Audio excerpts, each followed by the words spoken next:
You're very welcome to the Irish Political Roundup with me, Roisin the Cleric. And me, Paul Brophy.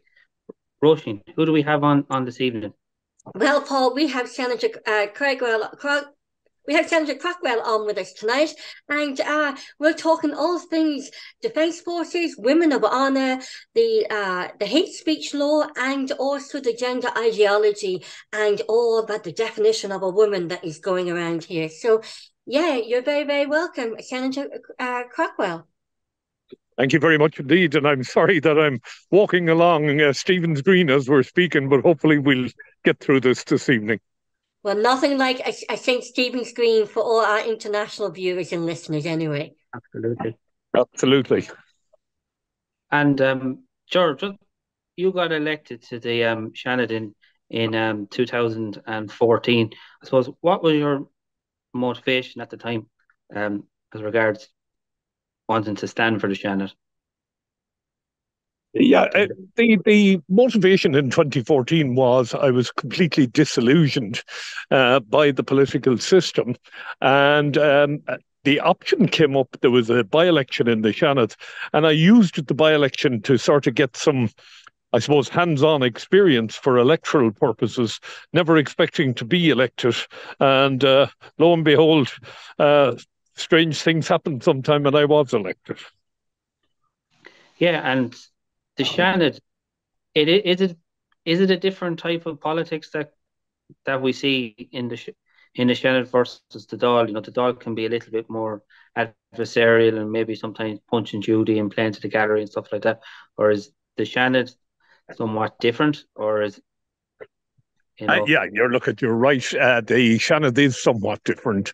We don't have quite as much of the Punch and Judy stuff. We also have probably more speaking time in the Seanad than Dáil deputies get. I mean, I get 4 minutes. 4 minutes or 3 minutes any morning I want on the order of business. During committee debates, you can speak forever. And I suppose you'd like to argue that the level of debate is that bit higher in the Seanad, but that would be me putting myself forward as a guy with an ego, and I don't want to do that. Oh, no, exactly. And prior to being elected to the Seanad, Gerard had a range of different roles. You were a teacher, obviously. You were president of the Teachers Union of Ireland, which must have been a fantastic honour to be bestowed on you at the time. And up to 1980, you were a member of the Irish Defence Forces. I was indeed. Yeah, I have a rather checkered background. I started my military service when I was about 16 and a half, not in the Irish Defence Forces, but across the water. And in 1974, I returned to Ireland and joined the Irish Defence Forces. It's not an uncommon thing in the defence area that people would have served in the UK as well as serving in Ireland. So I like to be honest about things, and people who watch your programme here will know that I had British service, and they would say I was trying to hide something if I didn't put it forward. Yeah, it was actually, I remember speaking to you before, it was actually my granduncle actually trained you in the Irish, in the Irish Defence Force when you came back, and when he asked them, could you keep your rank, that didn't go down too well. I had that experience myself. My sergeant major at the time was a good Kilkenny man, Jimmy Brophy, and when I asked him about my rank, I got to the first word. I was a lance corporal. I got as far as lance, and he looked at me and he said, "We don't talk about them here." So unfortunately, I had to start all over again. But hey, that's what life is about. And you were in the Defence Force up to 1980. Yeah, I went into the Irish Defence Forces in very early 75, I think probably the first week of January, and I served in the Irish Defence Forces until 1980. I was a sergeant in the 1st Infantry Battalion. I also spent some time in the School of Infantry, or the Western Command School, as an instructor in 1977, I think it was. Yeah, it's 76 actually, 76, 77. And did you get an opportunity to serve abroad? No, unfortunately, I never served abroad. I served in Cyprus for a very short time with the other crowd, and I served in Gibraltar for an even shorter time. But ultimately, no, I did not do any United Nations service, unfortunately. And during your time here as a senator, you have brought up the defence forces and the many issues that are there within the defence forces. As regards the funding of our defence forces, how do we compare against our European counterparts? There is no real comparison. The defence budget in Ireland is about 0.2% of GDP. The average across Europe is around about 2%, rising to 3% given the current geopolitical situation. So we really do not finance defence. In fact, we do nothing in defence, is the truth of the matter. And I suppose the fallout from that is the imminent collapse of the naval service and the air corps, and possibly serious problems with numbers in the army as well. Yeah, my son is actually in the 3rd Infantry Battalion here in Kilkenny. So I'm a Defence Force mammy, and he's getting ready to head off to the Lebanon in November. Yeah, and the problem is that we may find ourselves in the very near future, Roisin, where we're not able to field troops to go to the Lebanon or anywhere else for that matter. So that is a serious problem for us. And, how you turn around this sinking ship, I'm not exactly sure. But the one thing I do know is that the Department of Defence, who are the policy makers, this is not a problem of the uniformed people. This is a problem of the policy makers, and they're failing us and failing us badly. The power brokers, as they say. So why is there then no good political will for our defence forces? Because this isn't just happening now. This is happening over a long period of time, maybe a decade. So why is there not the political goodwill within the civil servants and the power brokers to fund our defence forces, who the nation is so proud of? Yeah, it's funny enough. My belief is that it's going on since the foundation of the state. I don't believe that, given and we're in the centenary of remembrance at the moment, the Civil War was a horrible, horrible war where people did extraordinarily bad things to each other. And sadly, the defence forces, or the precursor to the defence forces, the National Army, they, if you want, were on the losing side in the the Civil War. And I think they never really have been trusted ever since. And we've only ever paid lip service to them. Well, my grandmother we're from there. My grandmother's from there, and we weren't allowed to ever even mention De name in our house. And I didn't know why until I came down south. But I grew up in a house very like that. I remember my father actually being very pleased on the day De Valera died, which is a rather sad thing to say, but that's the nature of the world we lived in at the time. A divided city or divided country, which is terrible if you think these men stood side by side during the War of Independence, and some months later finished up shooting each other. But that's nationhood, that's civil wars, and that's what goes on, unfortunately. So getting back to the state of the defence forces, like you spoke about, retention and the paying conditions, because you were always very, very strong advocate for that, all through your political career. Just what is going wrong within the civil servants for the defence forces? Why are they not funding it? Yeah, I think, Roisin, the problem is that the civil service are sort of dug into this idea that one size fits all. So when we organise national pay agreements and things like that, we fail to take on board the unique nature of military service. So in the case of our defence forces, yes, a private soldier is earning around about 38,000 a year, but a private soldier works 7 days a week, 365 days a year, 24 hours a day. They're on call. And you'll know from your own contacts with people in Kilkenny, there is no such thing as a guaranteed weekend off. There is no such thing as being able to plan things ahead with your family. situations can change very quickly. I remember my own service, the forestry in Oughterard caught fire, and suddenly we were in Oughterard for 2 weeks without our families. And that's just the way the world works. And in those days, you had to suck it up, but young people today don't suck it up that easy, and there are alternative options. So what we really need to do is we need to consider overtime.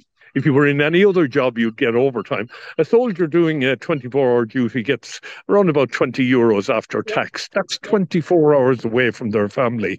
A sailor going to sea gets €60 for an overnight while at sea. That's before tax. Whereas the fisheries officer in the same ship beside him gets €167 for the night. So, we really have to sit up and sort of smell the coffee. Yeah. And when you think that the Irish Defence Forces, they sort of defend our nation and protect our citizens, but we really don't have that capacity right now. Yeah, Roisin, the majority of our citizens do not believe that we are under threat from anybody, and they see expenditure on defence as a waste of money. But the truth of the matter is we are under attack all day, every day in cyberspace. We may not have troops with boots landing on the ground, but what we do have is we have very, very nasty people coming at us through our internet, through our various network systems, and people need to realise that when the HSE was attacked, people died as a result of the fact that there was nobody watching our back.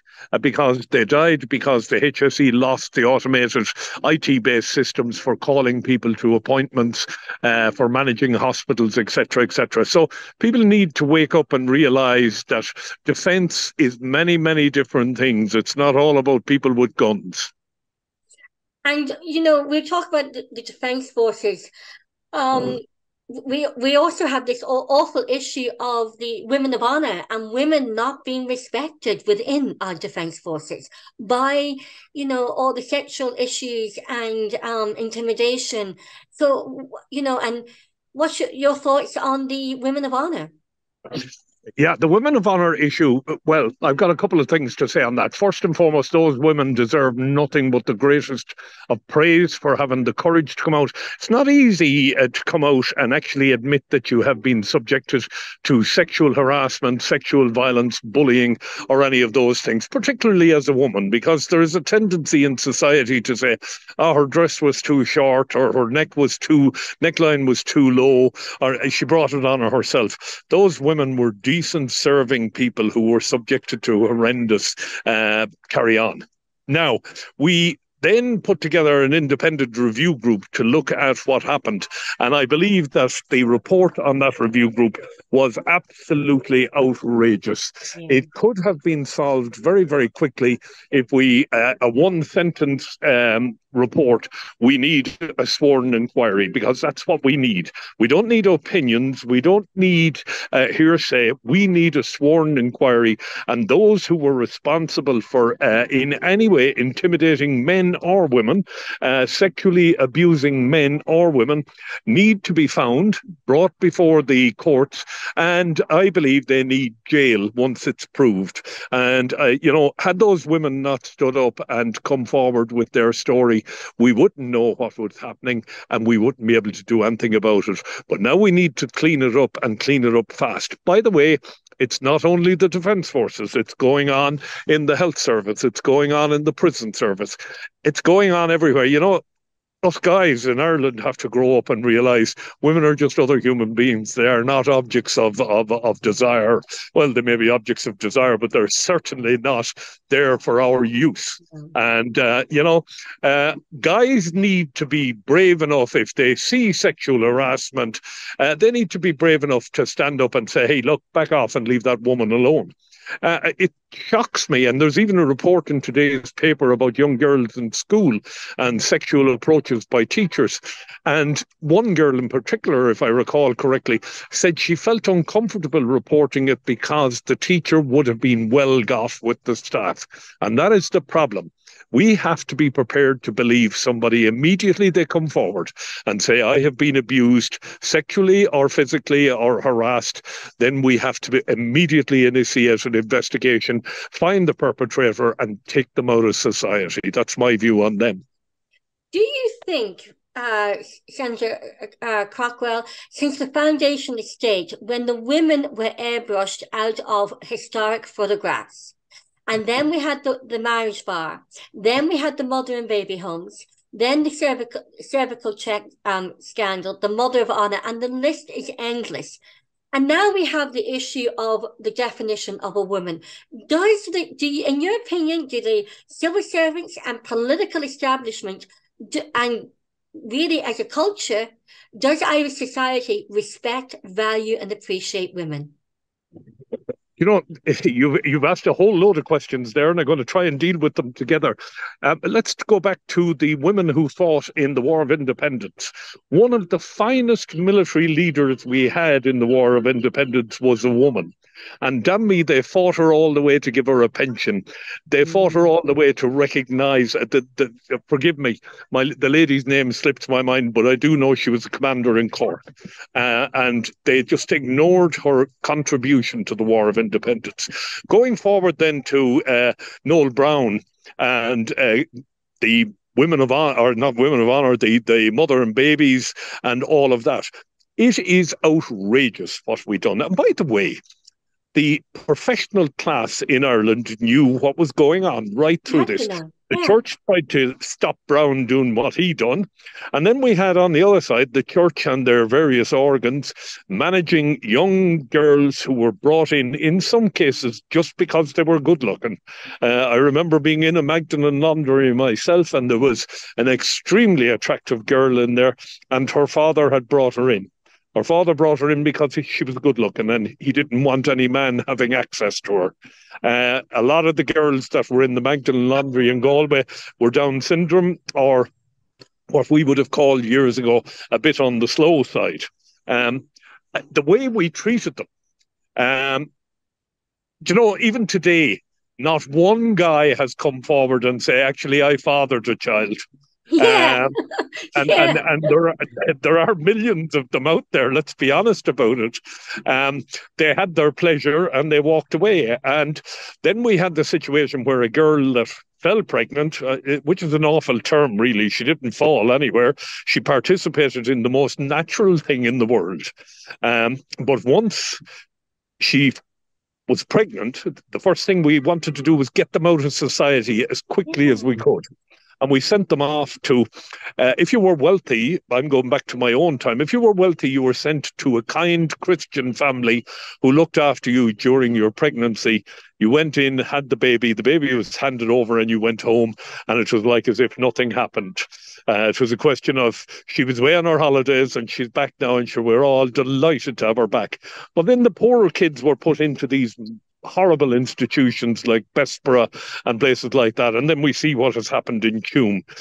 Babies that were a bit on the weak side were allowed to die. Babies were sold. It was a horrible time. And that is child trafficking. The children that were sold, that was child trafficking in every sense of the word. 100%. And the people that were involved in the trafficking of children, they trafficked them to wealthy families in Ireland and in the UK and in Australia and in America. And those poor kids grew up not knowing who they were or what they were. And some of them were trafficked into, I remember a friend of mine telling me about a girl that was sold into a family in Texas, and that the father used to enjoy putting her in a room where there were alligators and watching her run around. Now, I mean, whether we like it or not, it may be an old wives' tale, it may be hearsay, it may be anything you want to call it. But at the end of the day, we know we treated those girls horribly. And now the legislation that has come in with respect to the mother and baby home, where we're allowing the babies to trace their mother. Roisin, just think of all of the women around Ireland who gave birth to a child, put it behind them and have lived with the pain all their lives, but never shared it with their husband or their family. And now they run the risk that one day a child or an adult is going to arrive at the front door and say, well, Mum, what happened 50 years ago or 40 years ago? It's an extremely difficult area. And my heart goes out to the mothers, because I know that the babies suffered by being farmed out, sold, whatever you want to call it. But those girls did nothing wrong. And they took their babies from them, left them with the pain and suffering. And I know some girls that had babies, and I know the pain and suffering they've gone through all their lives, and the fear that one day there'll be a knock at the door. How are they going to explain to children who are maybe 40 years of age, by the way, I had a baby 10 years before I had you? Do you not think, though, now with everything that's coming out about the modern baby homes, people will be more understanding because of everything that's come out in the media and within society the last couple of years? Roisin, we are an extremely judgmental people.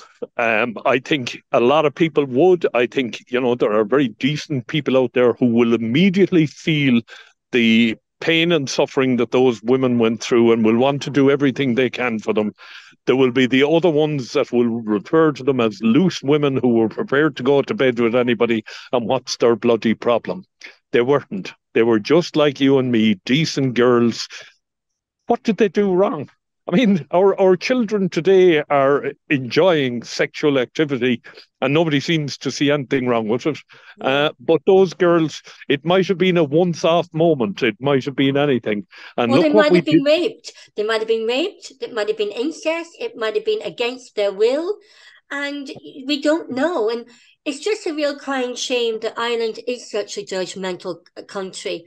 But getting back to you're 100% correct. Yeah. I mean, a lot of those girls, it was incest, either a father or a brother. There was also the dominance of males in certain professions in Ireland who were able to take these girls, and I mean take them like as if they were something to be used. And when it all went wrong, they literally dumped them on society. And the bottom line on it is we cannot undo for the babies or the mothers the damage we done. And all the nonsense apologies you get from Dáil Éireann or the Seanad and people standing up saying on behalf of Ireland, I apologise. What bloody good is that to somebody who has had a life of misery, a life of pain and suffering, a life filled with guilt, or a child who has pain, wondering, who am I? Where did I come from? What am I? And I've heard men say, sure, look, at the end of the day, you wouldn't know who that one's father was, which is a horrible bloody way to think about people, do you know? And when you think about, when I think about all these apologies, I just think the PR word salad. Well, when we talk about apologies, a very simple thing. We had a big deal of apologising to these ladies from the Magdalen Laundry, and we were supposed to put in place a specialised medical card for them. I still think they're waiting for that, if I'm not mistaken. And, again, what did they do wrong? Nothing. For God's sake, what did they do wrong? Why couldn't we just cherish them and the babies? But we didn't. That brings me on. A couple of weeks ago, we spoke to Meg Path about child trafficking. And then now we have the issues with Ireland was on tier 3 in child trafficking up to before COVID. Ireland was on the watch list for child trafficking with Africa, Romania, and Nigeria.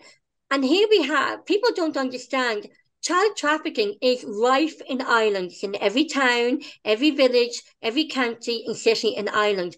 And now we have the issues with Chleirigh, with child trafficking and sexual exploitation of children. Yes, and sadly, Roisin, we no matter how often things go wrong, we don't learn. We turn a blind eye. We think the professionals are the people who know what they're doing. And as you say, we still have child trafficking in this country. We also hear anecdotally here in Dublin about refugees that have come into the country, being put into prostitution at a very young age. I went out to Sicily myself to observe the Mediterranean refugees coming in and to see how they were treated. And I was told by officials out there, girls, I met one particular girl, she was Nigerian. She had been in employed in prostitution for 18 months to pay her fare across the Mediterranean. And the Italian official I was talking to said she will leave here within 3 days, and her so-called uncle will be waiting outside the gate, and she will be put straight into prostitution in Europe. So we have a huge amount to learn, and we're still in the position where we think women are there to be used, and all you have to do is look at the number of raids there have been in Ireland on Romanian-run prostitution, on Nigerian-run prostitution. And again, Roisin, somebody has to pay for the girls, otherwise the industry wouldn't be there. And maybe we need to look at ourselves again. But there's also that there's Irish children being trafficked as well for sexual exploitation. There's child trafficking happening here in Ireland too. Absolutely, absolutely. And we have seen some horrendous cases. That case in Roscommon comes to mind, an entire family being exploited, including the mother, father, and I think aunt, all involved in using those kids. So, yeah, look, I mean, it's one of those nasty, dirty little areas that we never want to talk about, but it exists. And until such a time as people like you kick it out in the open, it will continue to exist. And maybe people watching your piece tonight, when they see a child in some part of Kilkenny, Waterford, Wexford, who doesn't seem to fit in, maybe they'll ask questions. And maybe somewhere along the line, we'll manage to save one or two at a time. Yes, it's so prevalent. Sorry, Paul. It's also good to point out as well that the one cohort of people that we would be looking to look out for these children at risk, social workers. There's a huge burnout rate and a huge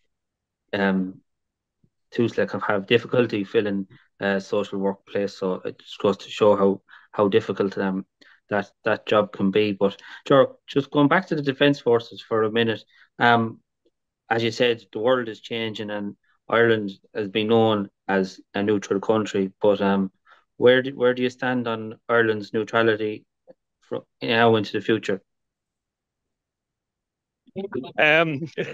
Ireland's neutrality has been a bit of a myth certainly since the Second World War. Being neutral requires, first and foremost, neutrality means nothing unless there's a battle or a war somewhere. And in the case of the Ukrainian war, Ireland ceded its neutrality the moment Simon Coveney stood up and said, Ireland is not neutral in the case of Ukraine. It doesn't matter whether we supplied petrol, bandages, helmets, flak jackets. The moment we took the side of one belligerent in the Ukrainian-Russian war, we ceded away our neutrality. I asked Simon Coveney and Micheál Martin on whose authority they said we were not neutral in this war. They've yet to answer that question. The problem is neutrality has been a sort of a mythical policy that we like to band around the place, that we're such nice guys and we box above our weight and people love us in peacekeeping. But the truth of the matter is neutrality is something that the people of Ireland should have a say in. Now, I am not one for a referendum that we are a neutral state, because one never knows when you might want to change. But what we should do is we should have a plebiscite to decide if the nation wants us to be truly neutral, and if they do, then we need to pass legislation to make us neutral. And neutrality means having the means to defend the country. We don't have that at the moment, so there's a problem for us, Paul. Are the politicians in government, or all politicians in Leinster House or in the House of the Oireachtas, are the politicians listening to the voices of the people? They would like to say they are, Roisin, but the truth of the matter is when we talk about things like neutrality, our politicians don't understand neutrality, because in the same sentence, they will refer to Ireland being neutral and militarily non-aligned. These are two opposite positions, and it clearly demonstrates to me that they don't understand what it is to be neutral. So where do you stand? Sorry. Go ahead, Paul. Would you support Ireland joining NATO in the future, Gerard? No, I would not support Ireland joining NATO. Good. What I would support What I would support is that we find like-minded countries and share experiences in cyberspace and in cybersecurity. We cannot secure ourselves alone in cyber. No country can. And the only way to work on that is to work together. So actually, tomorrow I head to London to engage with the UK and the United States and many other countries on cybersecurity. And on next Monday, I will be in Tallinn in Estonia, again, dealing with cybersecurity. We're working, well, I have a group of people at the moment who are working very hard to bring cybersecurity training to every village near you. Every adult in the state, I want cyber training for 10-year-olds upwards, and we need to do that. Yeah. By the way, I'm sorry your people viewing this see the side of my head every few minutes. I'm as deaf as the doornail, so I've got to sort of hear the microphone. So please forgive me on that. Don't worry. So my next question is bringing it on to the hate speech bill that is coming through. And so if you could tell us, the hate speech bill, what is in this hate speech bill? Because again, this is so ambiguous, it's so vague. And, you know, is it the hate speech bill becoming turning legislation into feelings and emotions, which is very subjective? What is the hate speech bill about? Well, you do know how to ask questions. The hate speech bill, which I'm actively involved in, I couldn't for the life of me tell you what it's about, because they're asking us to pass legislation on hate, yet they have not defined hate. And when you ask, government side senators have already made long, sprawling speeches about how sure everybody knows what hate is. Well, actually, I don't. You might say something to me which I find quite acceptable, whereas somebody else may say the same thing to me and I find it totally and utterly obnoxious. So how do we define hate? Then you have the situation where you and I are having a conversation in a cafe and we're talking about something which somebody believes is hate. And off they go to the local Garda and say, Roisin and Gerard are up there and they're talking about A, B or C. I believe that's hate. And the guard comes down and arrests the two of us. And now we've got to go and get a lawyer. Michael McDougall, my colleague in the Senate, has said the only people who are going to benefit from the Criminal Justice Act, which is called the hate speech for convenience, the only people who are going to benefit from this are the lawyers. And the lawyers are going to have a field day. Well, that brings me on to another thing I've said constantly.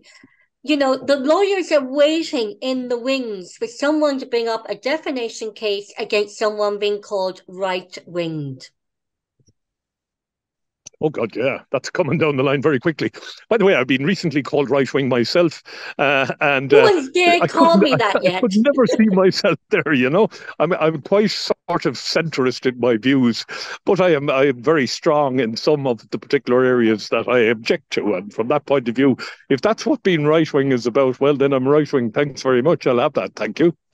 So you recently sort of tweeted that you were against about the definition of a woman and, especially women in safe spaces. Can you tell us about that? Because you sort of made a turnaround about that. But women, and I actually emailed you too, we're grateful that you stood up for the definition of woman and women-only spaces.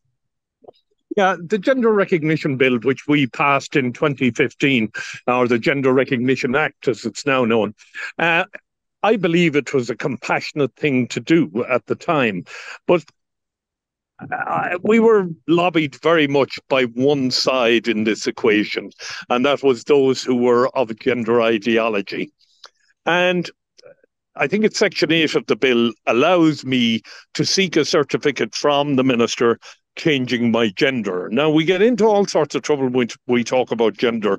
For me, gender is biological, sexual makeup. For many other people, I have two sheets on my desk, one with 78 definitions of gender and another one with 52. But the bottom line on it is we allow, if we go down to the basics here, I as a man can write to the minister today and declare that I am from today onwards a female. And once I get my certificate from the minister, I am now officially a female. I can then walk into your changing room strip off, which I'm sure you'd all love with the fantastic body I have. I'm being somewhat jovial now, but I can go into a dressing room and you object, and I say, sorry, I've identified as female, and here's my certificate. Now get lost. I cannot for the life of me understand why any man or woman, for that matter, would want to identify as a biological sex that they are not. And from that particular position, I think we need to be very careful. We have made particularly women's places, their private places, more dangerous by allowing a man to identify as a woman. And I went into two toilets in Dublin recently, and they were gender neutral. They were both sexes, and there was men and women in the toilets. And like, do you think even letting little children go to toilets nowadays is really, really dangerous for children to go into toilets which are gender neutral? Look, I mean, bathrooms are the one place where we are at our most vulnerable. And I don't care whether you're male or female. Yeah. I was in the National Concert Hall one night, and I remember a woman short taken, and there was no queue in the men's, and she came running in, and I think there were several accidents on the men's side as they ran for cover. Nobody wants to have somebody of the opposite sex coming into their changing areas. I believe myself, and I actually was writing to New South Wales media today because they're about to pass the gender recognition bill over there. And I said, what we need to do is we need to have now, from my perspective, 3 separate areas: male, female, and other. And if you choose to be another, then that's fine. I have no difficulty. I mean, I was horrified that the ladies' GAA have provided for transgender people to play ladies' football. I was horrified to see that weightlifting in Canada, that the now champion female deadlift weightlifter is a transgender person who didn't go through the medical procedures to change the appearance of the body that he was born in. He was born a man, but has retained all of the faculties of a man and all of the physical attributes. And he goes in and lifts a weight and says, well, I lifted the heaviest weight today and I'm declaring I'm a woman. So from that point of view, I deserve the world record. And he got it. And what horrified me is the number of women who stood around and applauded as he was given his gold medal. You know, the girls of this country have to wake up too, and they have to say, no, I am not going to be used. I'm not going to allow men into my sporting area. And if men come in, I'm not going to play. And that's it. I don't care what certificate they have. It was like the beauty competition in one of the Netherlands. And a transgender won Miss Netherlands or whatever country. And the people, the other beauty contents just smiled and clapped. Women. And then if a woman is speaking up against the transgender ideology, which is offensive to women, especially with that guy, the transgender activist in London said, if you see a woman, if you see a TERF, punch her in the face. And not one domestic violence advocate group or domestic violence group or Safe Island or Island Aid spoke up. Yeah, Roisin, look, the problem about it is... Sorry, Paul, yeah? I think you will call something what Roisin said there as definitely hate speech. Yeah. Yeah. Look, what we're discussing now could be characterised as hate speech. But look, I mean, let's be totally honest about this. The Irish government have instructed all of their departments to lay on pronoun workshops so as people know the pronoun they can use. We just fired a teacher for refusing to work with pronouns. So I understand I'm a cis, he, him, or something like that. And the bottom line on it is I tweeted on that and I said, have we gone stark stone raving mad? The government encouraging people to sign off with their pronoun. For God's sake, have we not more to do in the country than to waste money and time on this? I don't care what people call themselves. As far as I'm concerned, I'll work with people no matter who they are, but I don't need a workshop And I certainly don't need to be told that I have to sign off as cis he, him. I'll sign off as whoever I feel like. And at the end of the day, this is pandering to a very, very small group of people. There is no such thing as a pronoun. I'm a man, you're a woman, and neither of the two of us can get away from that. You can certainly go and alter your body if you wish and look like a man. I can certainly go and alter mine and look like a woman. But I can never, ever, ever be a woman, and you can never, ever, ever be a man.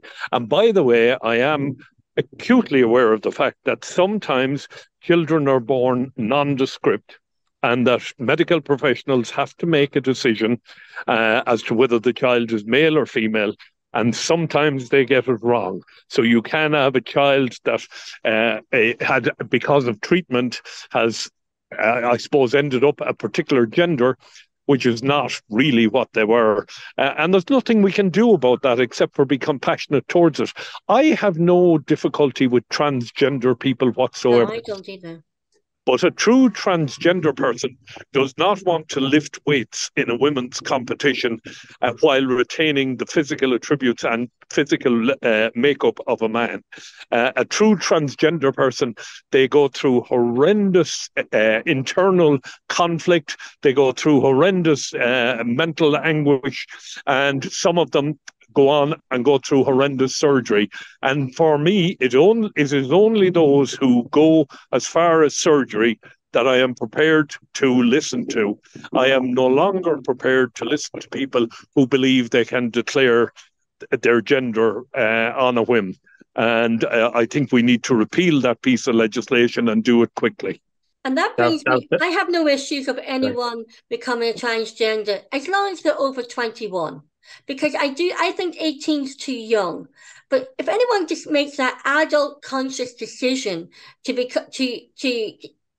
go through that transition, that's up to them. But they're still not a woman. They're a transgender male identifying as a woman, but it doesn't make them a woman, and it doesn't give them the right to go into women's spaces or dictate to women that we must respect them as women. Because we women are offended by that, but the government and NGOs don't appreciate that women are offended by 5% of the population who are claiming to be women when they're men. So that brings me nicely on about the educational system and the what's happening in the educational system, because a lot of mothers and fathers are not happy with the situation within the curriculum in the school. Yeah, look, I mean, I have seen some of the literature that has been made available. Now, I'd be the first person to accept that children as young as 11 or 12 years of age are getting access to pornography. Yes. And I think it's right and proper that they should be educated as to what is appropriate and what is inappropriate. But in seeing some of the books I have seen, which describe acts that I won't go into because we're live on air here, but they describe acts that sometimes take place between consenting adults, which to me are horrific. I couldn't ever imagine being a party to them. But I guess people live in different ways, but they're entitled to their privacy when they do it. And what I don't need is my 12-year-old child taught in the most descriptive terms how to carry out various sexual acts. And that is just, I won't change from that position, and I will be making statements to that effect in the coming months. So I will. Yeah. And sure, back to the whole you spoke about in Canada a male identifying as a woman, and he's now the women's weightlifting champion. Is it quite possible that someone could get seriously hurt here? Because if you have men identifying as women going into women's sports, say, for example, take a sport like boxing, that could be quite serious and someone could be seriously hurt. 100%, I can't disagree with a word you're saying there. Whether we like it or not, our makeup as males and females, our hormones, our chromosomes, whatever you want to call it, our muscles develop in different ways, our bodies develop in different ways. And if we followed Roisin's line there and said, okay, at 21, I can change my gender, or at least I can go through surgery to give me the appearance of a different gender or a different biological sex, because now gender is being interpreted as all sorts of other things. But just because I have changed my appearance doesn't mean that my muscle mass or my bone structure or any of the other things that make a male unique over a female or a female over a male, yes, there is a serious risk to females. And I noticed the Ladies Gaelic Football Association have said, that transgender people can play on teams providing there is no risk. Well, who determines the risk and how do we measure that risk? So I have huge issues with that. And I have what is happening within the politicians up there in the House of Oireachtas? Because no one else, very few people are coming out when they're asked what is the definition of a woman. Even Minister Catherine Martin today said that when she was asked by a reporter about the definition of a woman, she said the question is not relevant within the hate speech bill. I mean, you've got female politicians who can't even identify what a woman is. It's a fairly simple question. I mean, I'm really, really concerned about we're in a situation where the emperor has the golden cloak. Nobody can see it, but nobody's prepared to say the emperor has no clothes. And I think we have to come to the stage where we have to call out what is absurd. And going back to Paul's question there, at the end of the day, a guy playing on a ladies' GAA team is dangerous. A male getting into a boxing ring with a woman is dangerous.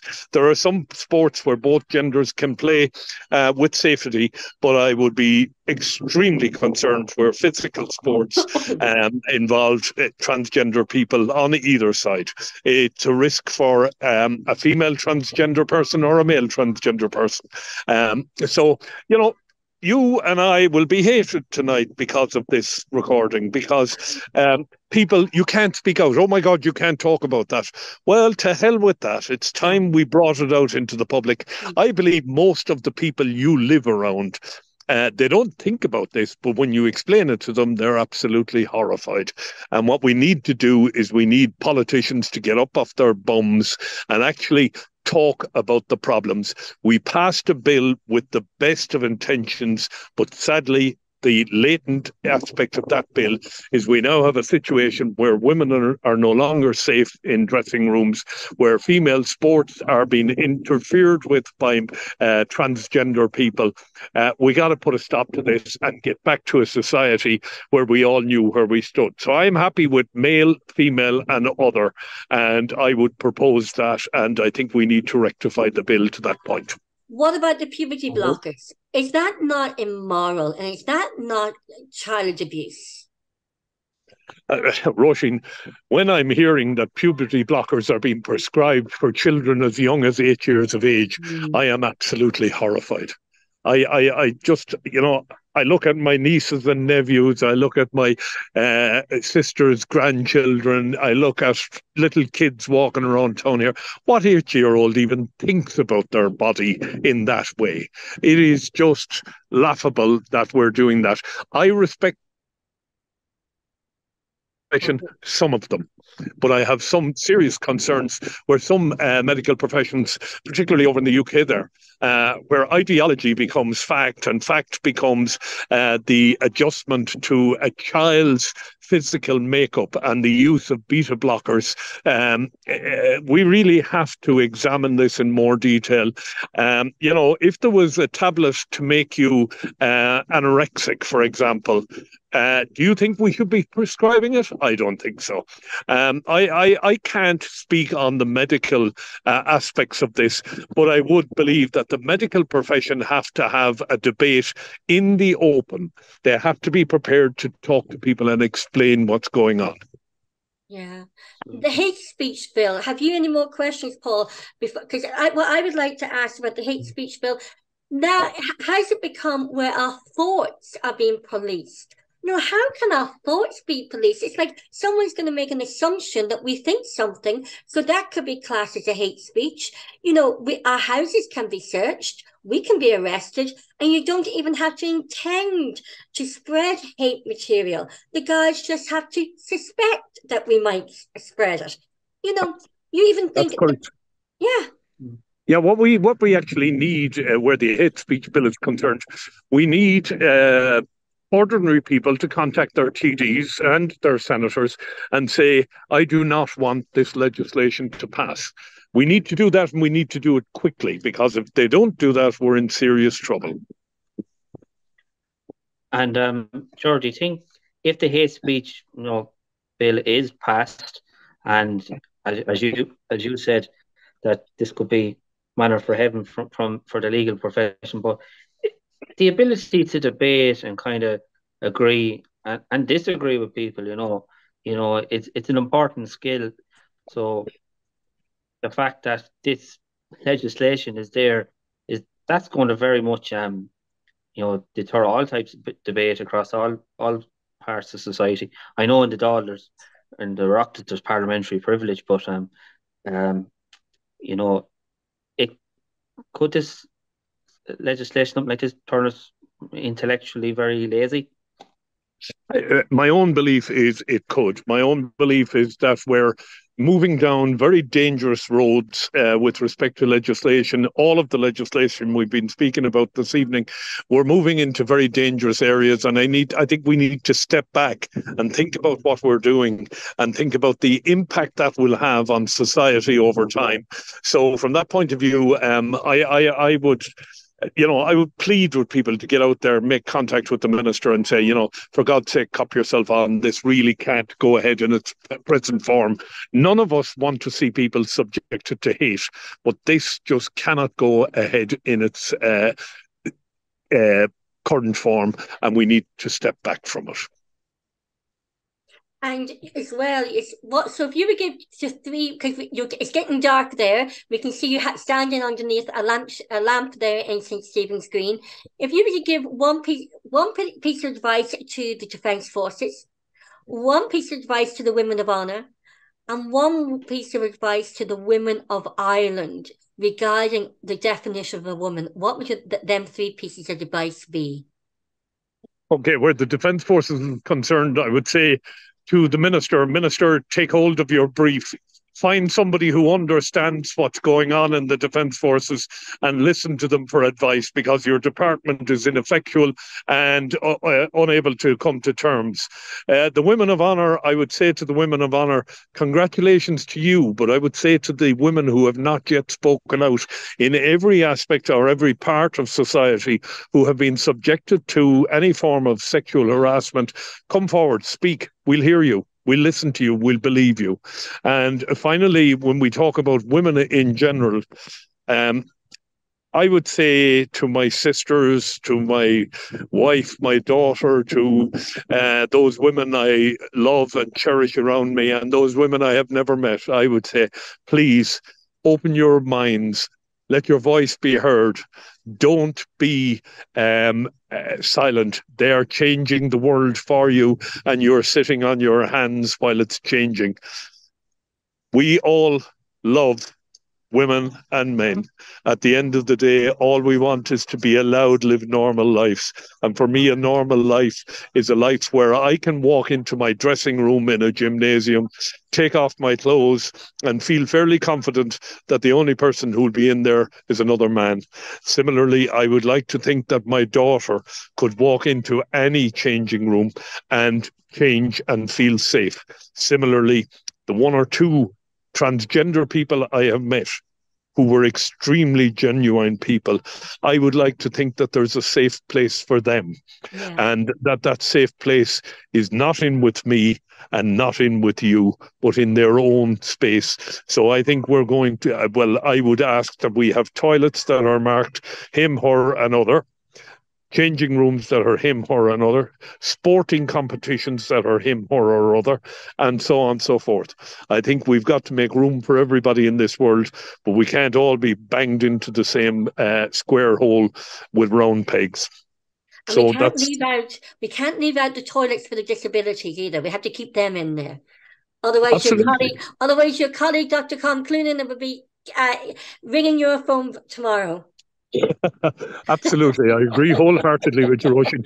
Look, I hope I was of some value to you guys tonight, and I'm sorry that it was a difficult start, but we got off the ground, and hopefully, you know, I'm willing to take all the stick that comes with the interview. But so you have a lot of support, Gerard, from the women in Ireland. You have an awful lot of support, and from the men in Ireland as well, because a lot of men are speaking out, and we just hope that maybe other of your colleagues up there in Leinster House, in the House of Oireachtas, will speak up for the women and the children of Ireland too. I sincerely hope so, Roisin. And listen, I'm really sorry about the side of my head showing more often than anything. Not at all. The joys of life, the joys. Thank you so much indeed, Senator Gerard Craughwell. Thank you. Bye. Thank you, Gerard. Bye.